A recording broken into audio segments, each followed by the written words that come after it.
Hi guys, and welcome back to my channel. My name is Helge Maus from pixeltrain, and I'm a 3D and VFX trainer for more than 20 years now.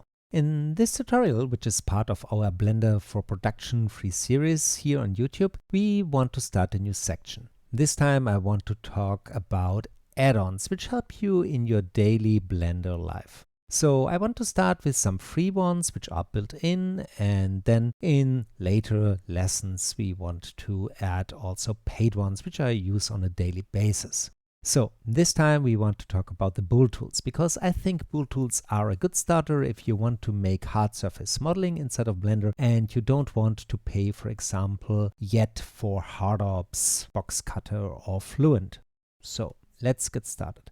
As always, I want that you learn a little bit more about Blender than only one click, so I will explain you first the vanilla workflow of Blender if you want to make hard surface models, what a cutter is, how you work with them, and then in the second part of this tutorial we will then go into the Bool Tools themselves. You see the content of this tutorial in the description, and if you like these kinds of tutorials and you want to support me, please considering becoming a Patreon. Let's get started here.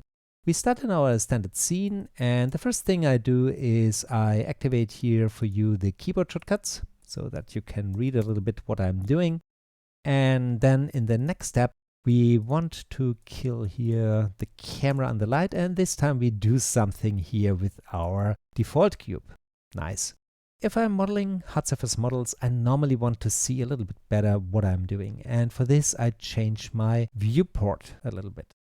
I'm in solid view, so let's go here into the options of our viewport shading. I activate the matte caps, so we use this grayish first matte cap here. And what I'm also doing is I activate cavity, so I see now my edges a little bit better. And I also activate shadows really often. Shadows can be a little bit a performance hit if you have a scene with many small geometry parts, then you deactivate that. And so that's the reason why in my quick favorites here, Q key, I have shadow and cavity here as options. But now you see this cube here is much more visible now for our work which we want to do. First things first, we now want to go into hard surface modeling techniques which we use inside of vanilla Blender, so that you can see then the difference and where Bool Tools fit in. So for this, we now first start scaling this guy here a little bit. So let's scale this guy here, maybe a form like this here. And this is our target object for the future. And let's bring this guy also one unit up here on Z so that it sits on the ground. The idea in hard surface modeling is, hard surface models are really often technical, mechanical models, is that we have really often cutouts. So if we do something, we really often want to have really sharp edged models. We want to have cutouts which are geometric forms and things like that. And this is something we really can do with a handful of tools. One thing we use all the time are cutters. So we take an object and we cut out from this object here the cutter with the help of the Bool Tools, or Boolean modifiers better to say. Then we also really often solidify something. We give something a thickness, for example a plane or so, and with this plane we then use it as a cutter, and we really often bevel. And beside of the bevel which we have inside of the edit mode, we also have a bevel here in the modifiers. So under the hood, we really often use modifiers. And the big advantage of using modifiers inside of this workflow is that modifiers are procedural. So we can have really procedural models in hard surface modeling inside of Blender. And add-ons help us with that. So let's make the vanilla Blender approach. We want to cut out now something from this cube.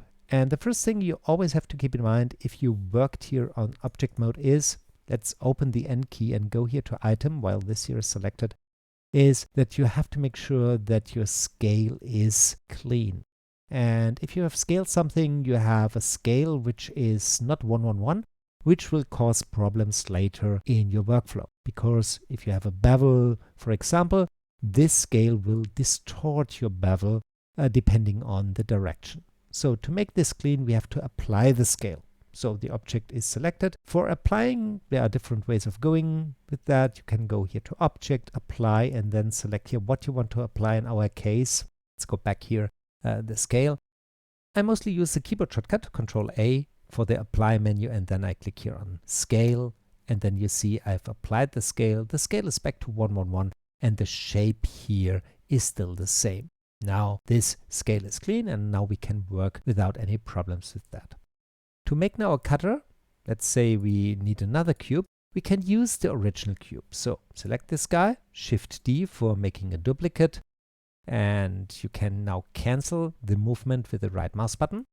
Okay, now I go to my move widget, and I move now this cutter where I want to place it. And yes, you can now scale this guy also here a little bit, something like that here. And you see now maybe this is the placement of the cutter which you like. Great. So let's name this guy cutter. So press the F2 key, or you can also make a double click here, but F2 also works. Let's say this is our first cutter. And now to cut this guy here, you have to do in vanilla Blender a lot of steps. So first things first, apply here the scale. Okay, that's important. Some add-ons make this later automatically. Then we take this guy here, because this is the target which we want to have as a result. Then we have to go here to the modifiers, add a Boolean modifier here. The modifier is now in the modifier stack. You see that the modifier is not happy, it's red, so it's saying something is missing. We have here an object field, which is the second object. We have here the mode, so we want to have a difference Boolean, which means remove a second object from me, and the second object is this object here, and this is missing. To add this object here now, there are different ways. We can drag and drop this cutter into this field. This is one way of doing it. Another way would be, let's bring it back here, would be you have a name and you can click here on the search field and type the name and go here to the list. And the third way is here this little picker, and this eyedropper here is accessible by clicking the eyedropper here and selecting it here or here, or I escape it for you because I want to show you a little trick. You also can hover over a field here, press the E key like eyedropper, and then you can show Blender now which object you want to have. And you see at the mouse cursor the name of the selected object, so object cutter is the right one. I click here, and now the Boolean is happy, and normally we would now see the result. And the thing is, it seems that nothing has happened, right? In reality, the Boolean is working, and it's working correct, but the cutter is still visible in our viewport, and that's a problem. So in the normal Blender workflow, we now have to make the cutter invisible. Okay, we can go here and say, don't render it and don't show it in viewport, but the problem now is if we now want to change the position of the cutter, we have to bring it back. And this is really annoying. Another way, which you can go, is you can change the object display for an object. So select the object, go to the object properties, which are here, go to the viewport display options, which are here, scroll a little bit down, and here you see display as. And this is the maximum of the shading steps. Show this object until it's textured. In our case, it's only solid mode. And what you now can do is you can say, for this object here, don't use the mode which you switch here on and off. Use always the wireframe mode, for example. Really often I see that the people are using bounce, which is a much faster representation, and you also can set the bounce here by ticking this and select which kind of bounce you want to have. And in really big scenes, that's great. The problem with bounce is if you now want in the future to bevel this object, for example, and also make cuts in it, you only see the bounding box, so you don't have a control how this cutter in reality looks. So in my case, I want to make sure that I see everything, so I go to wire, and this guy is now always shown in wireframe. And now we see that our Boolean is working, and now you still can select this guy here, move it around, make your adjustments as you want. That's great. Okay, Now you have seen the basic steps of that. To make a little bit more order here in the scene collection, we normally also make a little trick here to switch now also the wireframe on and off. And for this, we use the collection system inside of Blender. So we need a new collection, and to do a new collection, we can go here, make a new collection, place it where you want, or you can directly do it with the Move to Collection tool. So select your cutter here, press the M key for Move to Collection, and then you can move it to an existing collection, but you also can make a new collection. So click here, New Collection. I say I want to have a collection for the cutters, so cutters. I click OK. And now we have a new collection with the name cutters, and our cutter is now part of that. And in my workflow, normally I select now the collection cutters, make a right mouse button, click here and make them red. So I see that now. And the trick now is that the collection itself, which later collects all our cutters, have also visibility options. We can make them visible here, yes and no. And you see all the children, all the items inside of the collection will do the same. And from the animation workflow helpers which we have inside of Blender, the topmost collections, so the collections which are here on root level like collection and cutters, have a keyboard shortcut to make them visible and invisible. You normally see that if you go here to the View menu inside of the N panel, and you see here, that's here a section of collections, and you see that two collections are now here, collection and cutters, so these two. If you have a collection which is inside of another collection, I select this collection here, make a new one, and I say this is a sub-collection. You see that now this collection is placed here, so there's a gap between that. And this gap is important. So why? Because if you want to switch a collection on and off in the visibility, you can use, while you are over the viewport, the keyboard shortcut Shift and then the number of the collection which you want to hide or make visible. And in our case, the cutters is the second collection. So Shift 2 is then the keyboard shortcut for making this cutters collection visible and invisible. Shift 1 is the scene collection here. And depending where this collection now sits, the keyboard shortcut changes accordingly. Okay, now our setup is done. What we now can do is we can add our next cutter. So this time I select here the cutters collection. Let's say we want to have another cut here. So let's make a new cube, only to not always use the same one. I place it here, press the R key, say 45 to rotate this guy around here. Now I want to scale it. Okay, let's scale this guy. And if you work with Booleans, it's always important that they are watertight, so they have to be volumetric, so you get a good result, and they always have to be, the cutters, a little bit bigger than the objects which you want to cut. So it's really important that you don't have polygons which are exactly at the same position. That cause artifacts. Okay, I think this here looks quite good here. A little tip here, if you ever want to change now the widget because you want to move this guy around, but you want to work here in local space, what you can do is you can go here into the top section and change this to local. So that's the way of changing that. Or you can use the comma key on your keyboard to have this same thing here as a pie menu. You see it here. But I think the placement now doesn't look too bad. You see, we have to scale it, so make sure that we are in local axes. Then we go to scale and scale it a little bit more so that it's big enough here. And what we now want to do is we want to use this cutter. So Control A, apply the scale. Second cutter is ready to go. Now let's go back here to the modifiers. You have to select first the target. Here is our first Boolean. We need the second one now here. And we add now this cutter here.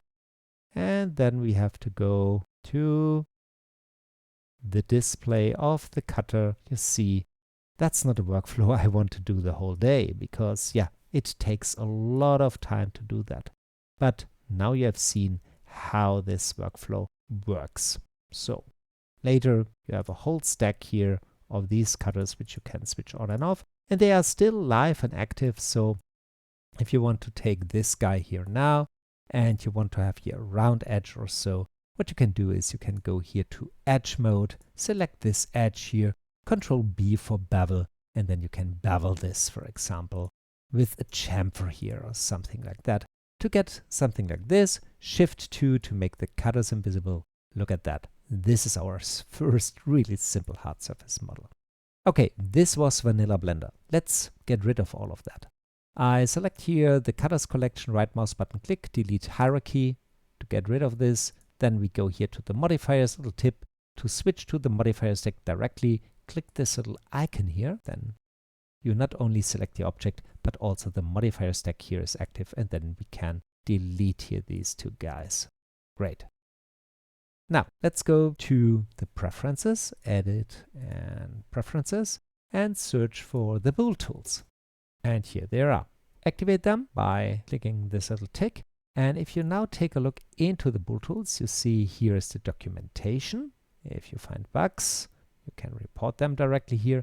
And here are some preferences. And these preferences are interesting because the Bool Tools not only have keyboard shortcuts, they also have a representation in the N panel. So in the N panel, which is here on the right side, they have their own tab with the name Edit. You can change that here if you want to see them at another tab, or you don't want to see them here, but yeah, here you can change that. You also have here the shortcut lists. We will talk about the shortcuts in a minute, but here they are.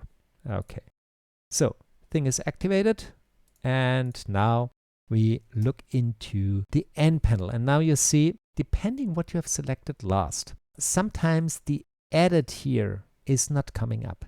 And the reason for this is you have to select an object last. So if you don't see the edit here now, select an object, and then you have all the options here, and then you would see the edit tab, and here are now the Bool Tools.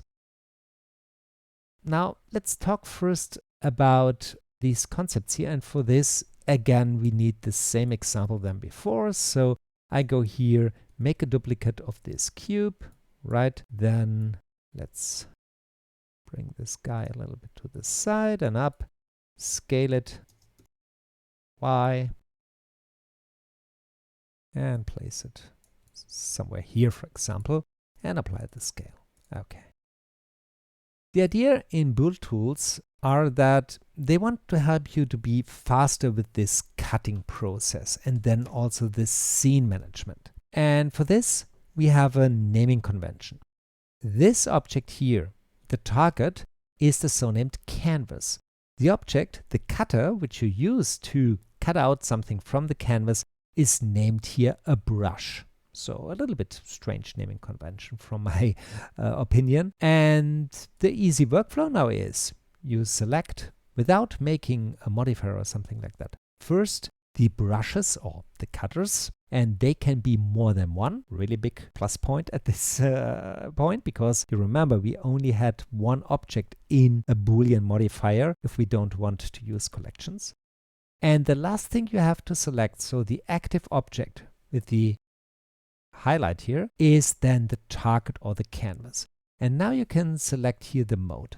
We have the Auto Booleans, which are not procedural, which is a destructive workflow. So if you click here difference, you will see the cut is done, the cutter is gone, and you see only the result here, which sometimes is useful. But in my case, I normally want to work procedurally. So to do that now, we go here to Brush Boolean. And if we now click difference, you will see the whole bunch of changes. You see that on our canvas or the target, you now see that we have a Boolean modifier in the correct mode. The object is linked here directly, so that's great.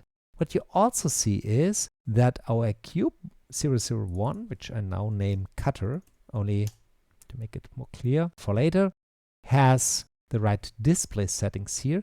And here you see they use the bounce mode. So keep that in mind if you have a cutter which is a little bit different. So you can switch here to wire here. And what you also see is that you directly can work here now in the next step. So what I do now here is I say I need another cut here. So let's take this cutter here, Shift D, bring it here to the back, and I rotate this guy, place it like this. Make sure that I'm here in the center, for example, and scale it a little bit in X direction, something like that. I apply here the scale, something like that. And now I can select this, this, and click difference again. And now you see that's much, much easier and faster to work with. And that's the reason why we want to use Bool Tools. Another thing which you have is this brush viewer. So if you work here in this procedural manner with these modes, every cut has here a brush viewer item. And what you can do is you can activate and deactivate them here by clicking on this little television here. And you also can delete them if you like. And you also can resort them if it's important. If you have finished later your work and you say, I want to keep now this model here, what you also can do is you can apply. And this is an important step, because if you have normally a modifier stack like this here, you have to keep in mind that modifiers depend on each other. A modifier stack in Blender is read from the top to the bottom. So you first have to apply this one, and then you have to apply this one and this one. And so this would be much work if you have a lot of cutters. So to apply them quickly, you can use inside of the Bool Tools here the apply all, which does the job for you. Let's make something useful now here. I select this cube here, which I still can use here. And if you click it, you see you are now inside of the modifier stack of this cutter. And this is also an important concept, which you have to keep in mind if you make hard surface models. If you have selected this here, you see this is the modifier stack of the cube here, so our target. If you only make a marquee select in Blender, you see it seems to be selected because you can move it around, but Blender doesn't change in the properties here. You still see here cube doesn't change here the focus. So make sure if you want to now add modifiers to another cutter, you have to click it, make it the active object, which is the bright orange. And then you can go in here and say, for example, I want to have a mirror here. Everything is vanishing. Why? Because the mirror normally mirrors over an object depending here on this origin point. But what we want is we want to mirror this guy here depending on the origin point of our target. So this here is our cube. And in the direction of, this is correct, the x-axis here. Now you have something like this here, and now you can change here and again make sure that you have the right object selected here. You can now change that here like this here. And yeah, this is now the use of these buttons here. And if you think that these buttons are great, yes, they are, but it's also possible to work even faster than that. And what I now do, same trick than before, I select these guys here, press the M key, make a new collection and make a cutters collection, only to make Shift 2 to make them invisible. And what I now want to do is I want to cut out here something round, for example, from here. So let's say we take a cylinder here. Yeah, I think the amount here is okay. Let's place this guy here, bring it to this point here. And what we now can do, and this is now important, if we want to use something like this here as a cutter, this guy here is still faceted. And I don't smooth it at this point in time because I want to show you something. So we have this guy here. It's still faceted. I want to have more than one. So let's work procedural. Say we want to have an array which goes into Y direction, not in X direction. Make the factor a little bit bigger here. I hold down the Shift key to make it slower. Make 3 of them, something like this. So this is again a cutter. And then I select this cutter. I select now our target object with the Shift key. both are selected. And instead of using now these buttons here, I use now keyboard shortcuts. There's a whole menu for the Bool Tools, which is Ctrl-Shift-B. So if you press Ctrl-Shift-B over the viewport, you see here you have a menu where you can see I want to use the brush workflow here, difference. Or what you can do is you can also use your numpad. You see, if you hold down Control and use numpad minus, you get a difference. Cut union is a plus. Intersect cut is the multiplication, and the slash for divisions is here the slice cut. So this is the thing I do now. I hold down Control and I use the minus key on my numpad, and now you see I made the next cut here. And now you see that I see the facets here.